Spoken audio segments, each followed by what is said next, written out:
Olá, minhas amigas e meus amigos, tudo bem com vocês? Eu sou Gustavo Eugênio, do CGE Consultoria e Estudos Jurídicos, e hoje eu estou aqui, pessoal, para conversar com vocês sobre um cargo, uma profissão muito interessante que nós dependemos demais na nossa vida e na nossa sociedade. Nós estamos aqui para conversar hoje sobre professora, esse profissional, essa profissional que educa a todos nós para vivermos muito bem em sociedade e na nossa vida profissional. Mas pessoal, antes de mais nada, peço que vocês acionem o sino de notificações para que o YouTube perceba que esse vídeo é um vídeo relevante para vocês. Peço também que vocês dêem um like nesse vídeo e que também compartilhem esse vídeo para que outras pessoas também tenham acesso a esse conteúdo de direito do trabalho. Pois é, meus amigos, nós vamos conversar hoje sobre professor, sobre professora, essa profissão. Quem não teve um professor maravilhoso, uma professora maravilhosa que até hoje está no seu coração? Isso aí é muito legal e a gente leva isso para toda a vida. Vários professores e professoras que fizeram parte da nossa história. E esse enquadramento profissional, ele é muito relevante. Nós temos que conhecer as características desses cargos, porque vez ou outra pode chegar no seu escritório um cliente ou uma cliente que é a professora e ela não viu os seus direitos trabalhistas reconhecidos. Às vezes ela foi injustiçada, foi demitida sem receber as verbas rescisórias, ou de repente recebeu, quiçá, as verbas rescisórias, mas faltou outros direitos trabalhistas. E às vezes você é até um dono de colégio, um professor que quer um coordenador, uma pessoa que trabalha ou que seja dono de colégio, mas que quer realizar essa relação de emprego da melhor forma possível. Seja de um lado ou de outro, o advogado e a advogada, eles precisam conhecer algumas características dessa profissão. Pessoal, para começarmos essa conversa sobre professoras e professores, é como eu sempre digo, eu sempre gosto de ir lá na base, lá na origem. A primeira informação que eu quero passar para vocês é o artigo 37 da Constituição da República. Esse artigo 37, geralmente, pessoal, o artigo 37 é o que trata do serviço público, né? Ele fala muito ali do princípio da legalidade. É um artigo que traz proteção do cidadão, é a proteção do cidadão em face do poder público. E a partir daí o artigo 37 ele tem lá vários incisos muito interessantes, voltados para servidor público, voltados para serviço público. E lá no inciso 16 e no inciso 17, ele menciona professor, porque professor também é servidor público. E lá no artigo 37, inciso 16, ele já começa preceituando ali uma das características mais importantes do serviço público, que é a proibição de acumulação de cargos. Ele já começa falando ali no inciso 16 a proibição de acumulação de cargos, mas ele coloca uma ressalva ali. Ele já deixa uma ressalva dizendo que é proibido a acumulação de cargos, exceto a linha 2 cargos de professores, desde que haja compatibilidade de horários. No inciso B, na linha B do inciso 16, ele também comenta que poderá haver acumulação de cargo de professor com outro técnico ou científico. Então esse artigo 37, inciso 16, ele já começa falando dessa proibição, mas ele não fala só da proibição, ele cria ali algumas exceções, são 3 exceções, e essas 2 primeiras são mais ligadas aos professores, na linha A e B dos artigos, dos incisos ali, do inciso 16. O inciso 17 também tem a ver e vocês precisam conhecer tudo isso. Essa é a primeira parte que é ligada ao professor, ao magistério, e você precisa conhecer, porque não se surpreenda se isso cair em um concurso público, prova do AB ou concurso público em geral, porque já caiu, eu já vi isso cair, isso cai. Além do artigo 37, muito importante até para os concurseiros de plantão, outra informação muito importante, nós estamos falando aqui do cargo de professor, estamos imaginando várias possibilidades aqui, possibilidades de ajuizamento de ação. De repente uma professora, ela vai no seu escritório, como chegou ao meu escritório uma professora, fazendo vários questionamentos e pedindo para que eu, advogado, entre com uma reclamação trabalhista pleiteando os direitos dela. E não se surpreenda você, advogada, ou você, advogado, se isso acontecer também com você. Chegar uma cliente ou um cliente no seu escritório que, trabalhando no colégio, ele passa as informações para você de que ele não recebeu, de repente, as verbas rescisórias, ou não recebeu horas extras, ou, como eu vou conversar aqui, acumulava funções nesse colégio. Então você já precisa conhecer todo aquele arcabouço principal para você iniciar uma reclamatória trabalhista.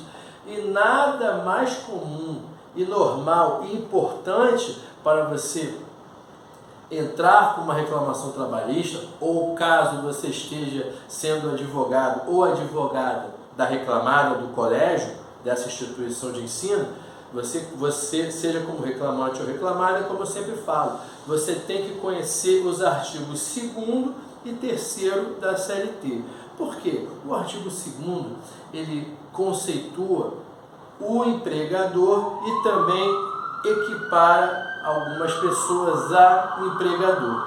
E no caso do artigo 3º, é aquele artigo que coloca ali os requisitos do vínculo de emprego. Então, são 2 artigos importantes que você já precisa estar no sangue para você conhecer o artigo 2º e 3º, para você saber quem é empregado e quem é empregador. Ultrapassado isso, já falado do artigo 37, dos artigos 2 e 3, nós vamos lá direto falar sobre professores. E essa matéria, esse tema professores, você vai encontrar na CLT a partir do artigo 317. 317 ele vai falar lá para nós sobre magistério, remuneração do magistério, vai começar ali. E já no artigo 318, ele já vai passar para a gente um assunto muito importante, que teve alteração, se não me engano, em 2015 ou 2017, e é a parte que nós falamos sobre jornada de trabalho do professor. Esse artigo 318, ele fala basicamente isso. E é simples. Anteriormente, tinha uma outra normatização, mas o que interessa para a gente nesse momento é a atualidade. E agora, o artigo 318, ele se coaduna com a Constituição da República, que nos fala de limite da jornada de trabalho do professor de 8 horas diárias e 44 horas semanais. Ele fala aqui no artigo 17 que o professor, a jornada do professor é aquela prevista na lei. E, na realidade, ele está se referindo aqui ao artigo 7º da Constituição da República, inciso 13, que é exatamente aquela informação que eu passei para vocês. 8 horas diárias ou 48 ou 44 horas semanais, que é o regular e normal de todo um empregado. Além disso, pessoal, temos outras informações. Eu coloquei, por exemplo, aqui o artigo 71, que fala do intervalo intrajornada, o intervalo de refeição. Primeiro, porque nesse artigo 318, ele já fala isso. Fala das 8 horas diárias e 44 semanais, ou melhor, como eu disse, ele fala da previsão legal, que na realidade é do artigo 7º da Constituição, né? E ele informa que ele deixa claro ali que naquela jornada de trabalho não conta o intervalo para refeição. E por que eu trouxe essa informação aqui? Porque o professor, ele também vai usufruir, seja do intervalo de almoço e refeição de 1 hora, mas ele também tem vários direitos, os mesmos direitos que nós conhecemos de qualquer trabalhador. Intervalo para refeição, essa jornada de trabalho que eu falei do artigo 318 da CLT e artigo 7º, 8 horas diárias ou 44 horas semanais, é o básico previsto em lei para qualquer empregado. Vai ter direito a férias? Vai ter direito a férias, 13º proporcional.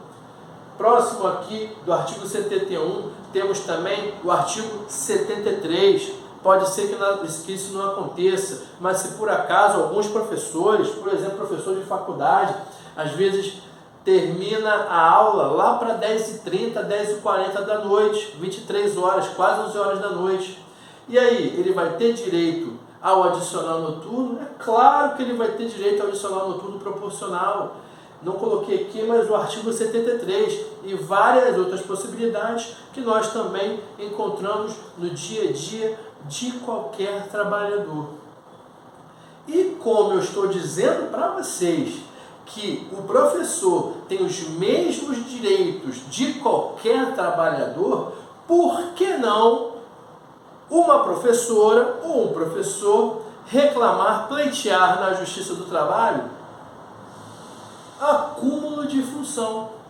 Isso foi o que aconteceu com uma cliente minha que veio aqui no escritório pleiteando, dentre outras coisas, intervalo de refeição, do artigo 71, horários extras previstas lá no artigo 58 e 59 da CLT, e também aqui, artigo 318 da CLT, combinado com o artigo 7º, inciso 13 da Constituição da República, e, dentre outras coisas, ela pleiteou o quê? Ela pleiteou o acúmulo de funções. Ela falava o seguinte: ela foi contratada como coordenadora e como professora. Aí no decorrer da história que ela vai nos passando, você vai percebendo que uma parte do horário dela, ela realizava o trabalho de coordenação, só coordenação. Por exemplo, na parte da tarde era só o trabalho de professora, mas naturalmente ela sendo coordenadora, às vezes ela saía da sala para fazer determinadas atividades que só o coordenador ele pode fazer. Aí o que acontece? Muitas vezes o colégio ele não paga essa remuneração compatível, ou às vezes ele suprime isso, e tudo isso é colocado em questão numa reclamatória trabalhista. Seja você advogando por reclamante ou por reclamado, você tem que conhecer o acúmulo de função, você tem que estar atento ao artigo 456, tanto o caput quanto o parágrafo único. O caput aqui, por exemplo, meus amigos, ele fala das possibilidades de prova, seja por reclamante ou seja por reclamado. Aqui, contrato de trabalho, as anotações da CTPS, né, as anotações que constam lá na carteira de trabalho, e todos os meios permitidos em lei. Por exemplo, testemunha. Nesse caso concreto aqui, eu tinha 3 testemunhas que confirmavam que ela não usufruía do horário de almoço, que ela prestava horas extras constantemente para a empresa, para aquele colégio, e que ela acumulava e sempre acumulou os 2 cargos, porque a defesa da reclamada foi o quê? Que ela realmente foi contratada como coordenadora e professora durante um período curto, mas durante todo o resto ela não fazia mais essa acumulação de funções.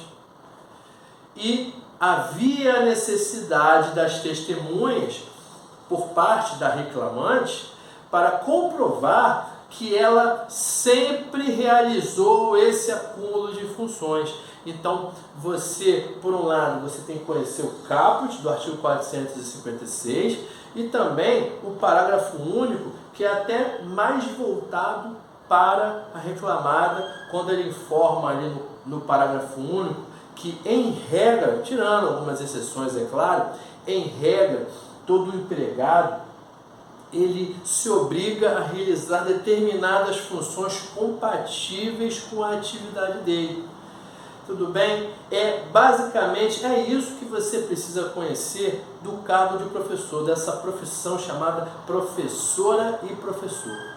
Tudo bem, meus amigos? Eu espero que vocês tenham gostado desse tema, gostado desse vídeo. Caso vocês tenham alguma pergunta, algum comentário, podem colocar aqui, tá bom? Assim que possível, eu sempre respondo e eu desejo a vocês um grande abraço e até a próxima.